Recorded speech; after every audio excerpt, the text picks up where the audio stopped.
हाँ बच्चों, आज हम चैप्टर 4 पढ़ेंगे जिसका नाम है materials, metals and non metals. इसको मैंने 4 टॉपिक्स में डिवाइड किया है। पहला टॉपिक इसमें जो पढ़ेंगे वो है materials, elements and atom. Second topic है metals and non metals. Third topic physical properties of metals and non metals. और फोर्थ जो प्रॉपर्टीज़ पढ़ेंगे, फोर्थ जो चीज़ इसमें पढ़ेंगे इस टॉपिक के अंदर वो है chemical properties of metals and non metals.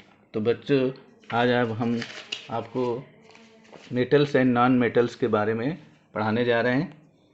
तो आप देखिए, हमने आपके लिए नोट्स तैयार किए हैं जिसमें मेटल्स एंड नॉन मेटल्स आज पढ़ेंगे। तो ये क्या है? On the basis of properties of these metals and non metals, हमने एलिमेंट्स को किस 2 ग्रुप में डिवाइड किया है।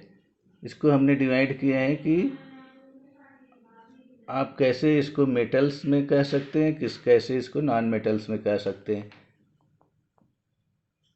तो मेटल्स में हमने जिसको रखा है वो आयरन, कॉपर, एल्युमिनियम, ये सब एग्जाम्पल्स आते हैं। और जो नॉन मेटल्स में आप देख रहे हैं यहाँ कार्बन, ऑक्सीजन और सल्फर, ये सब एग्जाम्पल्स आपके नॉन मेटल्स में आते हैं।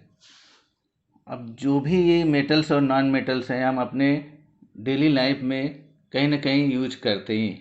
ठीक है, ये कंपाउंड्स के रूप में, सब्सटेंस के रूप में हम डेली लाइफ में यूज करते हैं।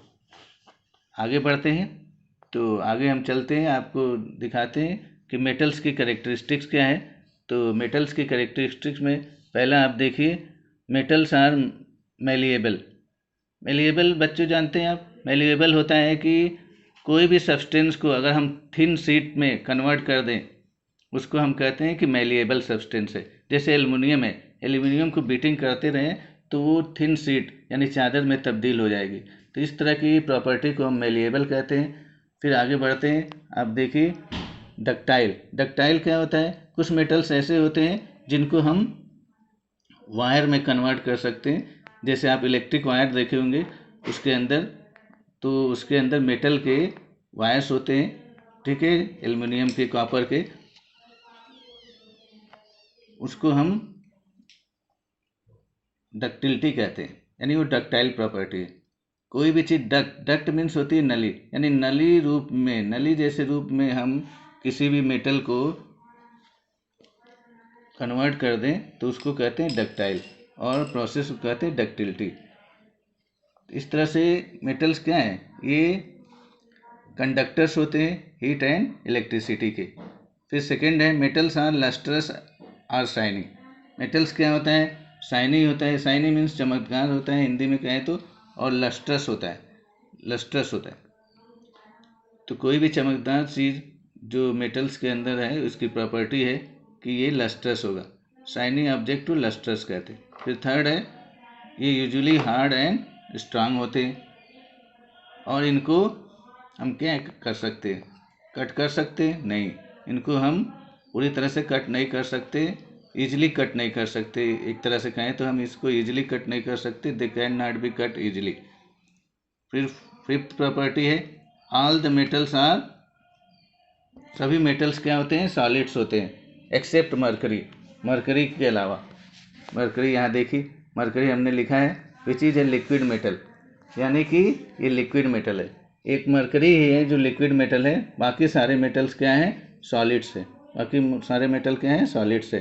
फिर हमने आगे आपके लिए जो प्रॉपर्टी सेलेक्ट की है वो है आपका metals have high melting points and boiling points. मतलब हाई मेल्टिंग पॉइंट्स मतलब मेटल्स जो है बहुत ज़्यादा टेम्परेचर पे ही पिघलेंगे, यानी इनका टेम्परेचर बहुत हाई रहेगा तब जाके।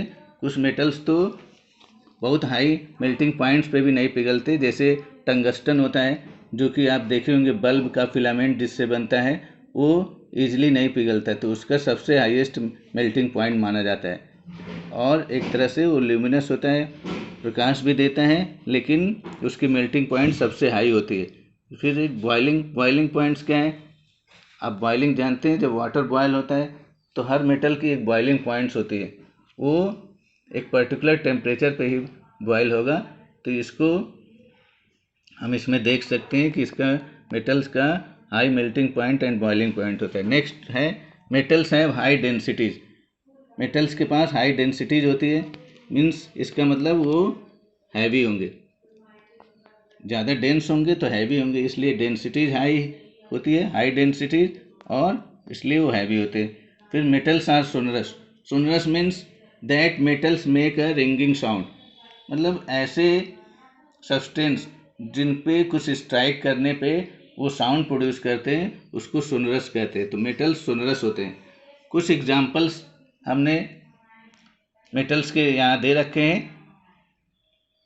वैसे तो आप बहुत पिछली कक्षाओं में पढ़ चुके होंगे मेटल्स के कुछ पार्ट या कुछ सब्सटेंसेज के बारे में।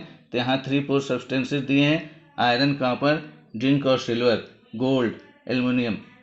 तो आप बच्चे चाहें तो बहुत सारे एग्जाम्पल्स लिख सकते हैं, लेकिन हमने यहाँ आपको 3-4 एग्जाम्पल्स दिए हैं जो मेटल्स के। अब कुछ इंटरेस्टिंग लाइंस इसमें हैं या इंटरेस्टिंग फैक्ट्स हैं कि जो 92 नेचुरली अकरिंग एलिमेंट्स हैं, 92 नेचुरल अकरिंग एलिमेंट्स हैं, उसमें से 70 एलिमेंट्स क्या हैं? मेटल्स हैं। और सभी ये जितने भी 70 एलिमेंट्स मेटल्स हैं उसमें सभी सॉलिड्स हैं, एक्सेप्ट किसके? मरकरी के, जो कि लिक्विड है। तो बच्चों आज आप इतना ही पढ़ेंगे, फिर नेक्स्ट क्लास में आपको हम इसके आगे के बताएंगे। आज इस पे बेस्ड क्वेश्चन देंगे जिसको आपको करना है।